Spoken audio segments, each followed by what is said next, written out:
Guys, അങ്ങനെ house of the dragon season 3 episode 2 റിലീസായിരിക്കുകയാണ്. ഓരോ എപ്പിസോഡിനും വേണ്ടിയിട്ട് ആകെ 8 എപ്പിസോഡ് ഈ സീസണിനുള്ളിൽ ഓരോ എപ്പിസോഡിന് വേണ്ടി നമ്മൾ ഓരോ ആഴ്ച നോക്കിയിരിക്കണം. അതാണ് ഏറ്റവും വലിയ പാട്. പക്ഷേ അത്യാവശ്യം ലെങ്തി ആയിട്ടുള്ള എപ്പിസോഡ് ആയതുകൊണ്ട് നമുക്ക് എത്ര ബുദ്ധിമുട്ടില്ല.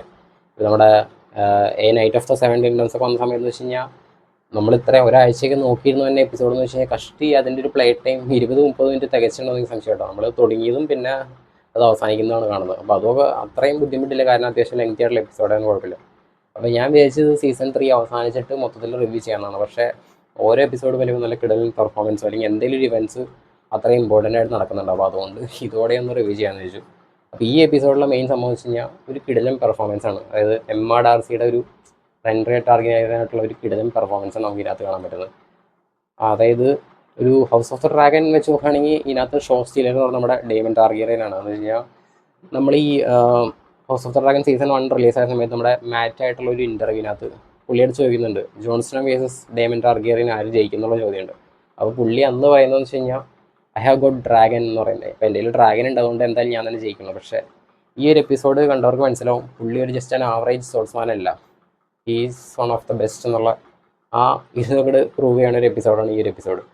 അതിൻ്റെ അപ്പുറത്തേക്ക് എമ്മ ഡാർസിയുടെ ഒരു കിടിലം പെർഫോമൻസ് ആണ്. വെച്ച് കഴിഞ്ഞാൽ ഇമോഷൻസ് എപ്പിസോഡ് 1 കണ്ടവർക്ക് അറിയാം. ഞാൻ ഇതെന്തായാലും എപ്പിസോഡ് 1 സ്പോയിലറാണ്, 2 അതായത് ജെയ്സ് മരിച്ചു, പുള്ളിക്കാരിക്ക് ആകെ ഉണ്ടായിരുന്നു മോൻ മരിച്ചു.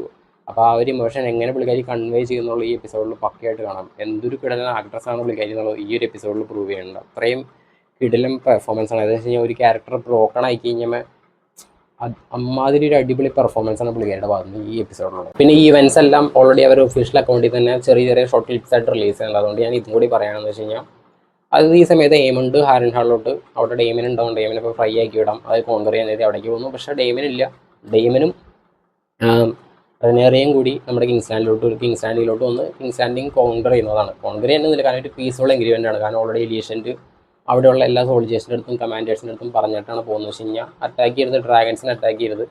കാരണം എന്തായാലും അവർ 3-4 ഡ്രാഗൺസൊക്കെ ആയിട്ട് പിന്നെ ഒരെണ്ണത്തിന് ചിലപ്പോൾ എടുക്കാൻ പറ്റുമായിരിക്കും, പക്ഷേ ബാക്കിയുള്ളവർ നിങ്ങളെ ഫ്രൈ ആക്കി വിടും.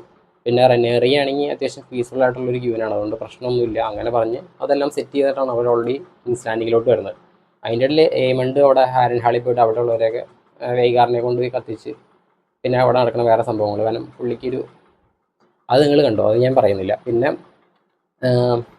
ഇവിടെ വന്നു കഴിഞ്ഞാൽ ഒരു കിടിലം ഫൈറ്റ് ഉണ്ട്. നമ്മുടെ ഡേമൻ ടാർഗിയറിയൻ്റെ ഒരു കിടിലം ഫൈറ്റ് ഉണ്ടെന്ന് വെച്ച് കഴിഞ്ഞാൽ ഒരുപാട് ഭയങ്കര ഔട്ട്സ്റ്റാൻഡിങ് ഒരുപാട് പേരുള്ള സമയം, പക്ഷേ പുള്ളി എത്രമാത്രം കിടിലം ഒരു സ്പോർട്സ്മാനാണ് ഈ ഒരു എപ്പിസോഡിൽ നമുക്ക് കാണാട്ടോ.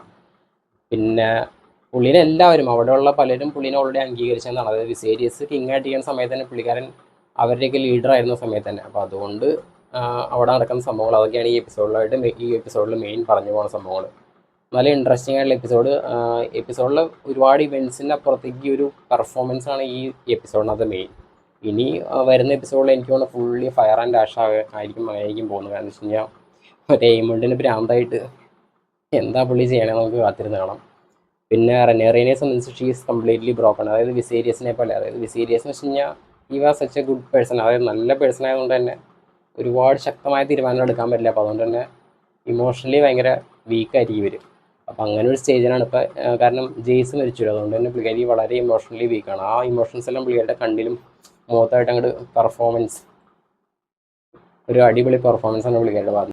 പിന്നെ നമ്മുടെ കഴിഞ്ഞ എപ്പിസോഡിലെ ഷോ സ്റ്റീലറല്ല, ലൈഫ് സ്റ്റീലർ, അതായത് ജേസിൻ്റെ ലൈഫ് സ്റ്റീൽ ചെയ്ത നമ്മുടെ ഷീപ്പ് സ്റ്റീലറിൻ്റെ ഇപ്പോഴത്തെ ക്ലെയിമറാണെന്ന് അവകാശപ്പെടുന്ന നമ്മുടെ റീന ഇപ്പോൾ വേറൊരു സ്ഥലത്ത് നിന്ന് അവിടെ അഭയം പ്രാപിക്കാനൊക്കെ നോക്കുന്നുണ്ട്. പക്ഷേ അവർ ആട്ടി ഓടിച്ച് വിടുകയാണ്. കാരണം അത്രയും നല്ല പെർഫോമൻസ് ആണ് കഴിഞ്ഞ എപ്പിസോഡിൽ ചെയ്തതെന്ന് പറഞ്ഞിട്ട് പുള്ളിക്കാരനെ അവിടെ നിന്ന് പോകാനൊക്കെ പറഞ്ഞു വിടുന്നുണ്ട്. അപ്പോൾ പുള്ളിക്കാരി is left alone with a wild dragon, an untameable dragon. പക്ഷേ ആ എന്തായാലും എപ്പിസോഡെല്ലാം കണ്ടു, അതുകൊണ്ട് ഞാൻ പറയുന്നു. കാരണം അതുവരെ ഫൈറ്റ് എല്ലാം ആ ബാറ്റിൽ ഓഫ് ദി ബുള്ളറ്റിനകത്ത് നല്ല രീതിയിൽ പോയിട്ടുണ്ടായിരുന്നു. കാരണം ഓൾറെഡി നമ്മുടെ വെർമാക്സിന് ഇട്ടൊരു ആരോ ഹുക്ക് ചെയ്തിട്ടുണ്ടായിരുന്നു. പക്ഷേ ബെയില അതൊന്നും നല്ല അടിപൊളിയായിട്ട് കട്ട് ചെയ്തു. അപ്പോൾ ഞാൻ ഇങ്ങനെ ഭയങ്കര ഗൂസ് ബംസൊക്കെ ഇങ്ങനെ അടിച്ച് നിൽക്കുകയാണ്. ഓ വാട്ടെ പെർഫോമൻസ്. അതായത് ഡ്രാഗനെ വെച്ചുകൊണ്ട് ഓൾറെഡി ഹുക്ക്ഡായ ഒരു ഡ്രാഗനെ മറ്റോടെ ഒന്ന് ബെയില ഒന്ന് കട്ട് ചെയ്തൊക്കെ വരുന്ന ഞാൻ വെച്ചത് സൂപ്പറായിരിക്കും എന്നൊക്കെ വിചാരിച്ചു. കാരണം ബുക്സിലെ സ്റ്റോറി വേറെ, അത് വെച്ച് ഞാൻ നോക്കണം. കാരണം ഈ ഷോനെ സംബന്ധിച്ച് കുറേ ഭാഗങ്ങളൊക്കെ മാറ്റം വരുത്തിയിട്ടാണ് ഈ ഷോ. നോവലിൽ നിന്ന് ഒരുപാട് വ്യത്യാസമുണ്ട്. അപ്പോൾ അങ്ങനെ നോക്കി നിൽക്കുമ്പോഴാണ് സർപ്രൈസായിട്ട് ഇതാ ഞാൻ വന്നു എന്ന് പറഞ്ഞിട്ട് നമ്മുടെ ഷീപ്പ് സ്റ്റീലറിനെ കൊണ്ട് റെയ്ന വരുന്നത്.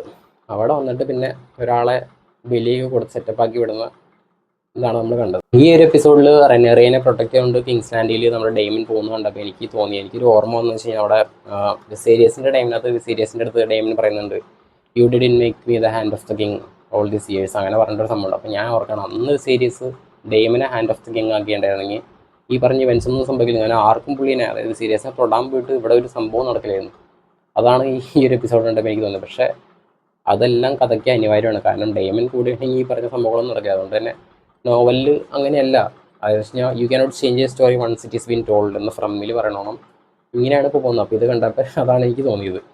പിന്നെ നിങ്ങൾ ഈ ഒരു എപ്പിസോഡ് കണ്ടിട്ടുണ്ടെങ്കിൽ അതിനെപ്പറ്റിയുള്ള അഭിപ്രായവും ഡൗട്ട്സും കമൻറ്റ് ചെയ്യുക. അതായത് എപ്പിസോഡ് 1ഉം 2നെ പറ്റിയുള്ള കമൻസും ഡൗട്ട്സ് എന്തെങ്കിലും ഉണ്ടെങ്കിൽ അതും കമൻറ്റ് ചെയ്യുക.